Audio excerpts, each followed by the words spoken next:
Hey,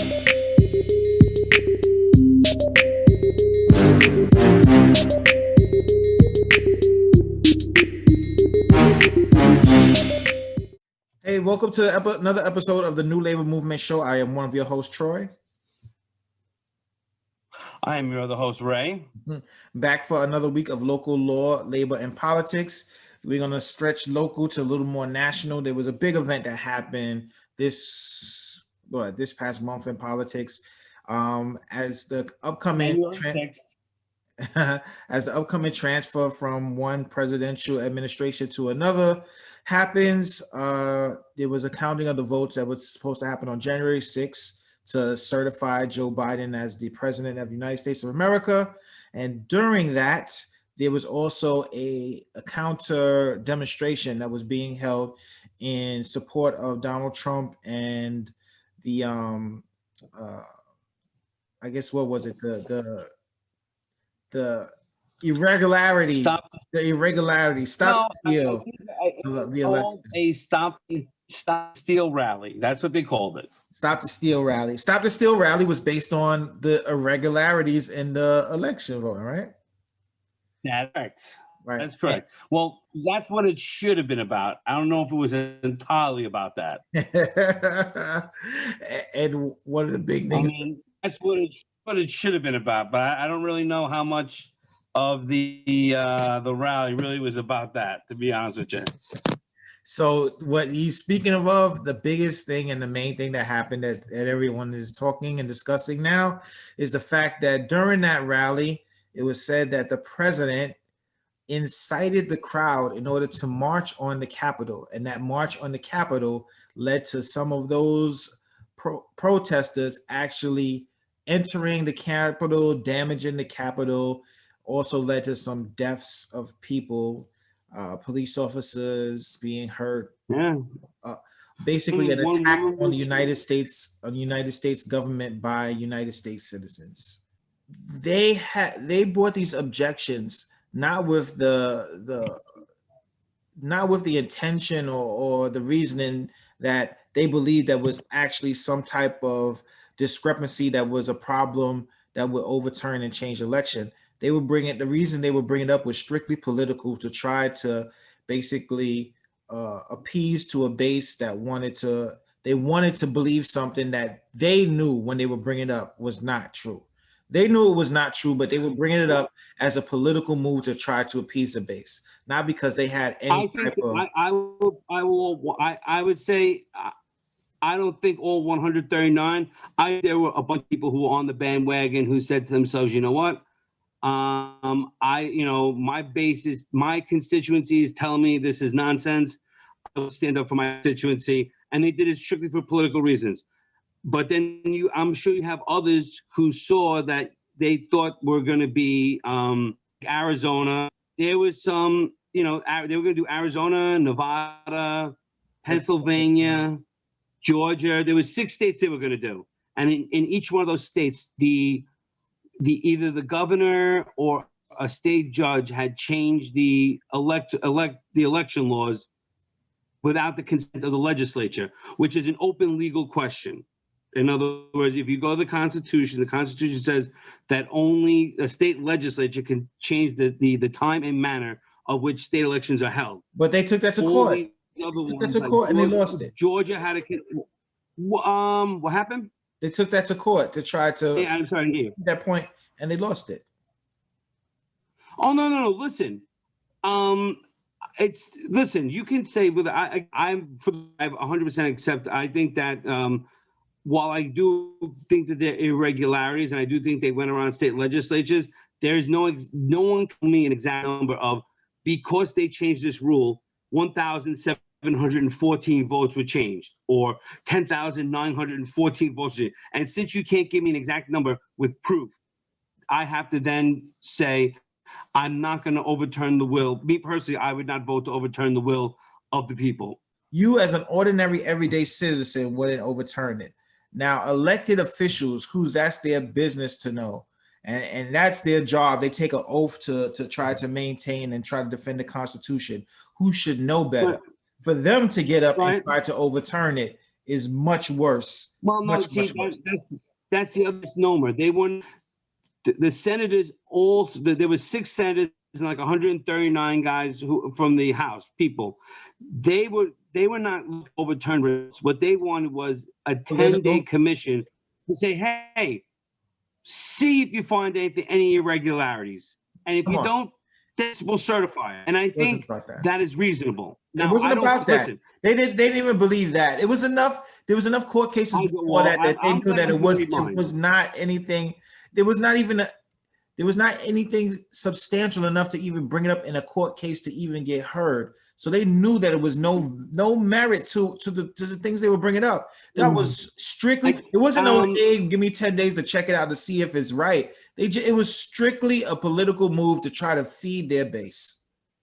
Again, I think that you're reading minds, but I have no proof that you're right. I have no proof that I'm wrong. So my opinion is, I'm sure if you get 139 people plus 6 senators in a room, you're gonna have 15 different motivations for it. But I know that they wanted to have it where they were gonna have it look into it. I mean, you have to be honest about some things. On average, pre-pandemic, we were like 4 or 5% mail-in, and this time we went up to 30%. So to tell me that we're going to now go from 5% mail-in ballots, 6 to 30% mail-in ballots, not to mention we're going to open a whole bunch of early voting, and we're going to change signatures, and we're going to do a whole bunch of these other stuff. And I'm not saying any of that is, but when you get an election and then basically in mid-election, you start changing a bunch of the rules, you're going to want to look back and see, hey, what happened? And again, as a person who I wanted Mr. Trump to win, still would want the court to get involved, because you don't want courts deciding elections. The court, in other words, the act would have to be so egregious. Someone would have to come up with like video evidence that someone walked in and dropped 100,000 votes someplace for a court to really decide that they were going to get in and overturn an election one way or the other. I mean, and you want that. You don't want the election to be decided by a federal court. You want it to be decided by the people.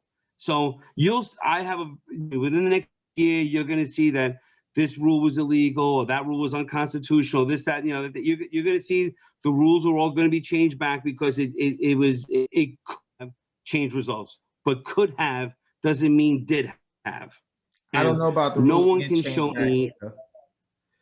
I don't see. In other words, why would you want to have it where you would?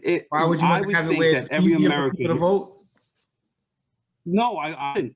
I want it to be the most secure way. I want it to be easy and secure. Anyone who thinks about anything, the most secure way you can have it is in person with ID. Now, obviously, you're not going to get all that with all the states, but nothing wrong with, having better signature verification, checking voter rolls to make sure people who they say they are, all these little things like that. I mean, where, maybe you have to have everything in by a certain date and you're not counting votes for 7, 8, 10 days afterwards. Arizona, you were able to like count, they were accepting ballots 9 days after the election. I mean, come on. They were letting people vote. They were letting people vote 9 days after the election. Again, I don't know. Basically, though, if I mail it and it gets there 9 days later, you're going to start 9 days later. I mean, do you realize in our great state right now, because of mail-in ballots, the New York's 22nd for the House of Representatives still has not been settled because they're still counting ballots. Is that the one where in 2016 they got like 1,200 ballots. This year they got 60,000. Is that the one with Carolyn Maloney? Yes, and I think that, and now they're up because I think it's something separates them. Like I think right now she is up. The Republican is up. I think by like the Republican. I think it's less than 20 votes now. Okay, which the Republican candidate is up by like, supposed to tell me 18, maybe 12, but it's less than 20 votes. And think about that. Andrew Cuomo, not the New York State Legislature, Andrew Cuomo said, "Don't worry, we could do it this way." And the reason why no one's going to fight in New York is because 3 minutes after they close the elections, they call it because Trump's New York's one of those states where Trump has no chance ever. So, but yeah, they were, like I said, that district up there in the 22nd was they count usually 1,200 ballots. They got to count 60,000. They have no procedures in place to count 60,000. They don't have the staff for 60,000. They don't have anything for that, and that's what people are objecting to. Like, listen. No, you can't all of a sudden go from apples to oranges. Again, that's what I believe people are going for. That's what, listen, if I was in Congress as a normal person who's semi-versed in this nonsense, to me, if you told me in 2016 they only had to count 1,200 votes and got it done, and we knew the same day who won, or now you tell me they have to count 60,000, and it's now what? What are we in now? I mean, literally, they still hadn't done this as of like 2 days ago. Like on my birthday, they still hadn't started. So my birthday is the 10th. So that's 10 plus 31 in December is 41 plus 28. So 41 and 28 is what? A lot of days. 79 days. I mean, imagine you can't call an election in 79 days. The new Congress is sitting already, and they're not there because they can't count ballots. Yeah, but I don't think that's a problem of a change in the system, because systems would change with more changes than that and had less issues. That might be more of a problem of New York City's Board of Elections, which was awful in a lot of different ways. I think that, again, I'm not saying all of it is. That's why I'm saying it's. See, for elections to work, you have to have it where, part of it is there actually has to be security, obviously, but there also has to be the appearance of security. And when people, if you from that election and you're in the 22nd district and they finally settle it 90 days later, how confident are you really going to be in that? Not a lot of confidence. No, I'll be more confident in something that took 90 days to figure out than it did the same night. If you took 90 days to figure it out, I mean, I'm pretty sure that everybody went through that thoroughly to make sure every vote was counted correctly, and they had to do it down to the T as opposed to doing it one day. But all this being said, with the votes being one way or another, and then the problems with the irregularities, it led to the president saying that the vote was stolen from him and that he actually won the election. And then he spouted this, and people believe that in him. And then senators, whether they believed it or not, it's either their silence gave them the wherewithal to believe it, or them co-signing on that gave it to them. And that led to what has not happened in this country before. We had a group of American citizens protesting that took to violence on the Capitol and attacked the Capitol building of this country with senators. And listen, Congressman. I know most friends who are like-minded. Listen, you attack law enforcement, or you enter a building or any building by any government installation because you're a rioter, you're not protesting. I want you prosecute. You go to jail. You hit a cop, go to jail. You break into a building, go to jail. I have no mercy. I hope the FBI tracks down every one of these guys and basically ruins their lives. And I'm a 100% free speech, free political speech, practice, I want due process guy, but I want all these guys. Like I don't care if you're one of these guys where the first 200 went in and busted everything. If I see you walking in there and you got something over your shoulder, I want you arrested for trespassing and theft of property. Anyone who entered that building, prosecuted for at least trespassing. At least trespassing.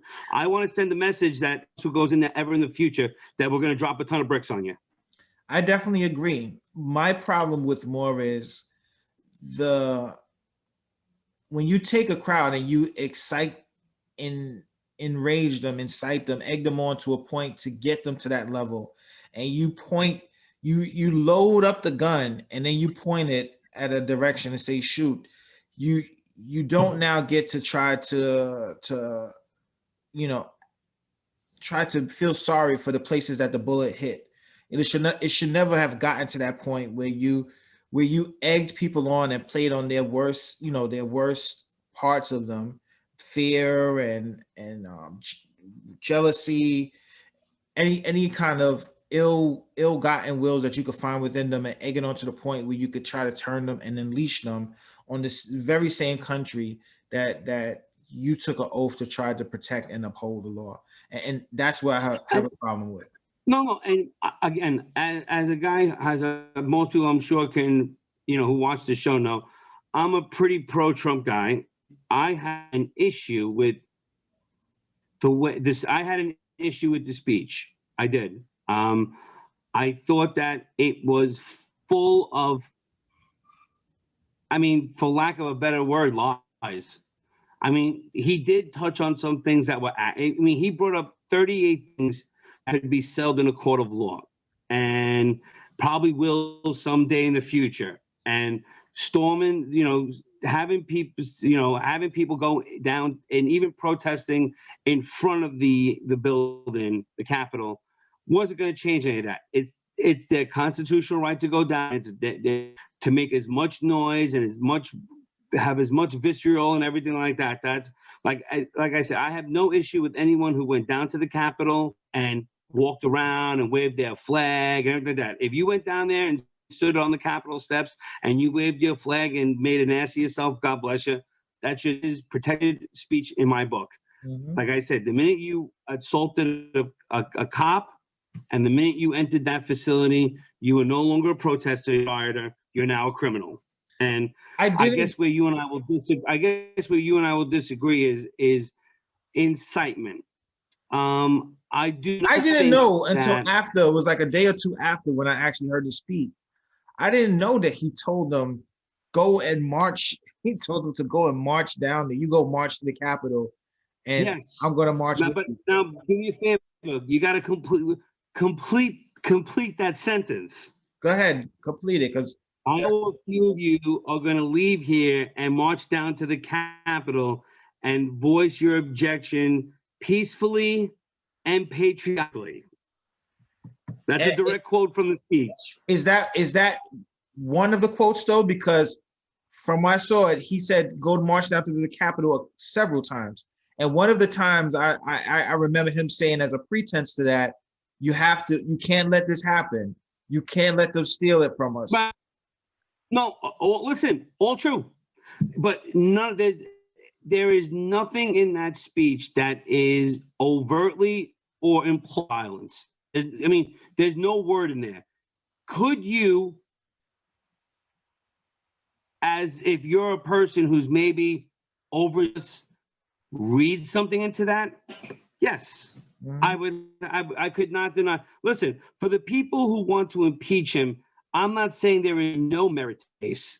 I just don't think it rises to the level that you make the case. Mm. I think there is some evidence that, like the fact that he lied and said it was stolen, and he did whip some people up into it.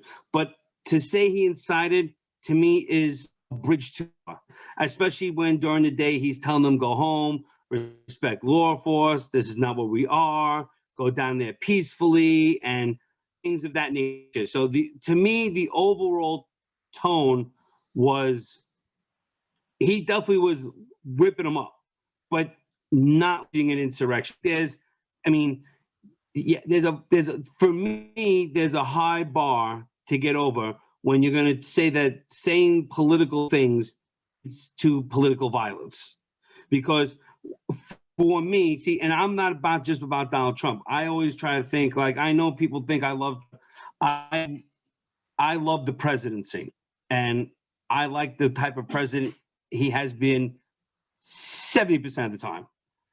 Long Donald Trump is gone, there's going to be another president and another president, and I'm hoping there's another 40 presidents.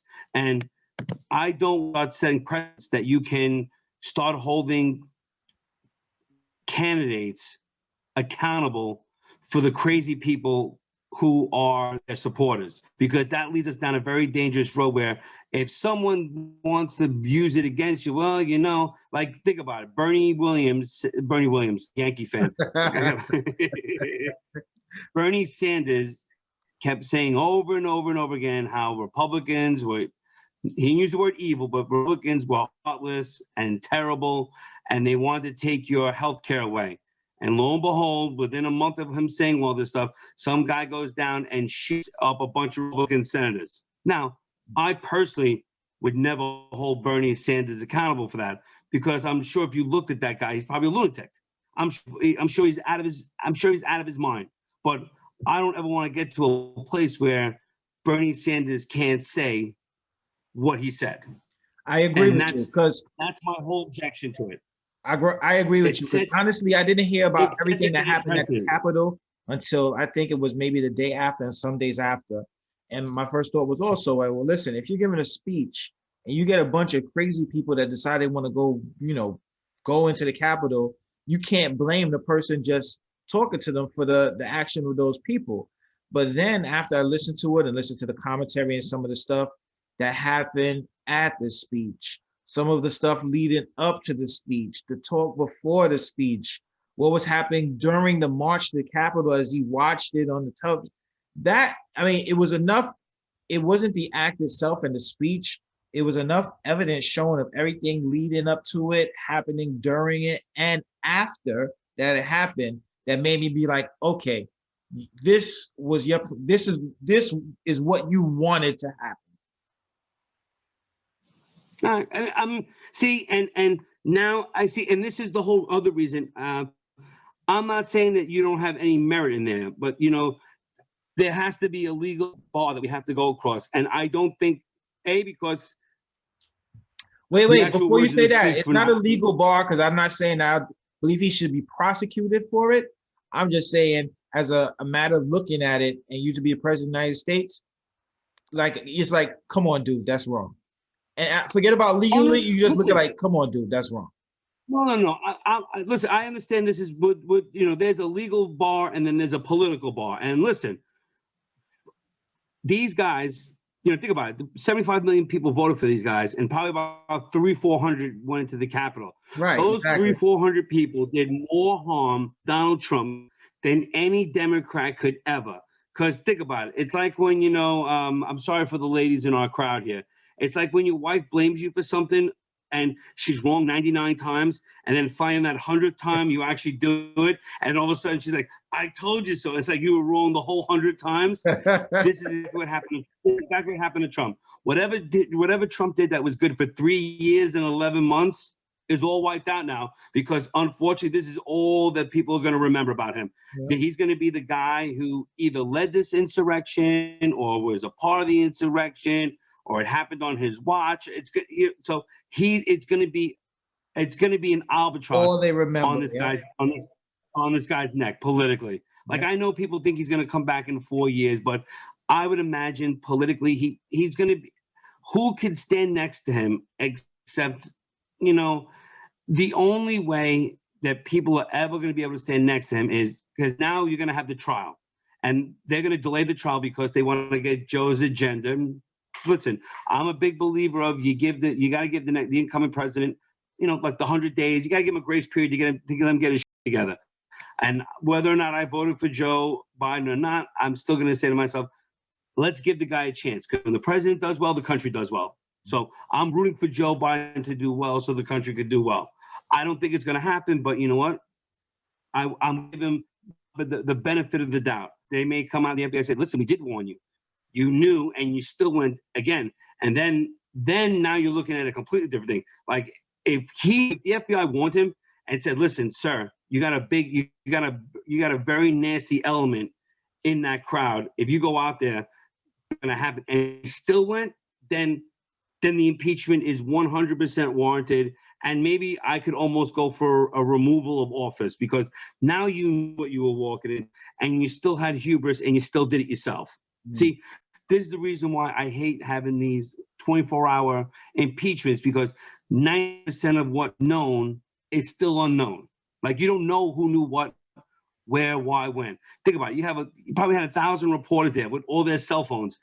You call that video. you'll see who's doing what. Where were they doing it? But they're like, President told me. President told me. You know, there's so much more evidence that you can capture, verify who knew what when. But they wanted to embarrass him. They wanted to, they wanted to kick him on the ass on the way out. And while I disagree with that, rhetoric opened the door for them being able to kick him in the ass. Whether I agree with it or not, had he not had that rhetoric, had he just stuck straight to the facts and listen, regularities, I think that they did this, and this, and didn't mention the word fraud or 200,000 fraudulent signatures, and I won by a landslide and all this other nonsense, he would have a better leg to stand on. But since he said all that nonsense, he now gets kicked in the ass on the way out. And what's also something to look at, because now all of these Republican supporters and senators in different positions who supported him through all these other things that he had during his presidency that was seen as so awful. So now this is the last straw with the insurrection against the country. Oh, but it also coincides that him being in a position now where he was able to say that the election was stolen for him and was a possibility that he would run in 2024. How convenient is it now that they decide to split from him and put him in a position where if this impeachment goes through, it now negates him from being able to run in 2024 and opens it up for every other person, every other Republican now that wants to run in that spot, and now they don't have to run against Donald Trump. So how convenient for them to have a change of heart now so late in the game. Trump, you know what the problem was? Trump, in a moment of this, thought of himself more than he thought about his future or the country. And to me, that's not impeachable. That's just that's political suicide. It's stupid. And now these Republicans abandon him is not because they have the purest of heart, is because they see now a clearer path for them forward in 2024 if they don't have to run against him. They're gonna judge political. They're gonna judge. You'll see 2-3 months from now, after the trial is over, and I don't believe convicted, you'll see more evidence will have come out, and there'll be a clear picture, and then you'll see people divvying up with it. I mean, I still think he's going to be political kryptonite for years. I mean, I can't see how he could ever win a primary without someone saying, "Aren't you the guy who led the charge at the Capitol?" And I don't see how we could ever overcome that. Well, you never know, because his supporters support him to the very end. But one thing we both can agree on is that any attack on our nation's capital, whether it's by a foreign enemy or domestic, is something that we cannot allow and need to prosecute. No. Like I said, I think you and I 100% agree. We got to throw anyone who stepped foot in there or put a hand on a cop, they got to go to jail. Touch a cop, go to jail. Go to jail. All right, so that has been another episode of the New Labor Movement Show. One of your hosts, Troy. The other host, Ray. And we are signing out. Do, do, do, do, do, do, do, do.